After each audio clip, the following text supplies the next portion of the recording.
So another thing that comes up a lot when we talk about this stuff is, especially when we talk about in the context of adolescent brain development, is that if the adolescent brain is not fully developed and the prefrontal cortex, which is so important in decision making, isn't mature, doesn't that mean that somebody other than the kid should be making the important decisions? And I think that our sense is that no, that in fact, even young children, if they have the information that is necessary to make a decision, are capable of making good decisions. And we routinely find that teenagers, if you help them think about, here's the pros and cons, or here's the options I want you to think about, make good decisions, because nobody wants to intentionally screw up their own life.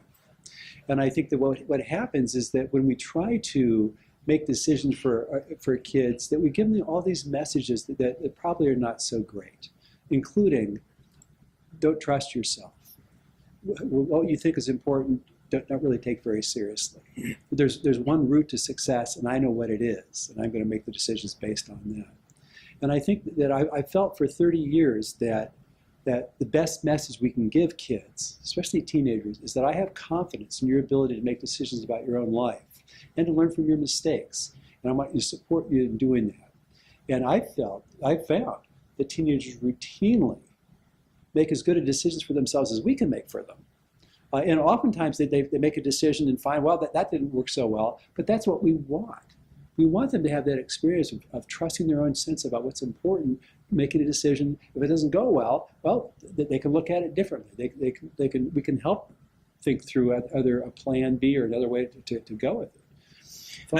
I think it's really hard to develop the ability to make good decisions without somewhere along the line making some bad decisions, right? I mean, is it Rita Mae Brown who says wisdom comes from experience, right? And experience comes from making bad decisions. You know, or Warren Buffett who says, you know, with allowance, you shouldn't give your kids allowance and then tell them how to spend it.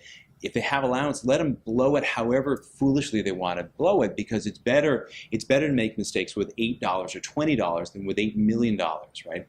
And decision making is a skill just like anything else, and to get good at doing it, you're going to make mistakes along the way. It's just how learning works.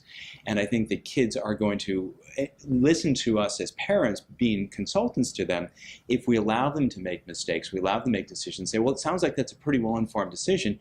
And then it goes splat and you say, well, so what did we miss? How can we do this differently next time, as opposed to, I told you, or therefore, we can't be trusted doing that going forward, because part of what we're trying to do with our kids is to help them develop a sense of resiliency, that as they leave the nest, as they go out into college and out in the real world, that they're going to have the ability to overcome disappointments, they're going to overcome setbacks, they're going to overcome obstacles. And if every time they come to something that they think is going to be difficult or frightening, and they're really terrified that they can't make a good decision, that they won't make the right decision, they're not going to make any progress whatsoever.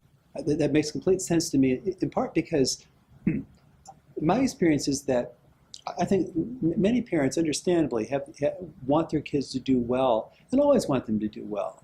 And I think that what happens sometimes is that wanting our kids to do well consistently becomes more important than wanting them than they're figuring out how to make their life work. And I don't think I don't think the kids who always do well really have the chance to figure out how to make their life work, because, as you said, it really is. It's trying something and screwing it up or not doing well, and then figuring out, well, that wasn't what I really wanted, or I could have done this differently. That's how we grow up. And I think that when we entrust adolescents to do this, even though their frontal cortex isn't fully mature, that they grow beautifully, and that they're capable of being very responsible, and certainly making as good decisions for themselves as we can make for them.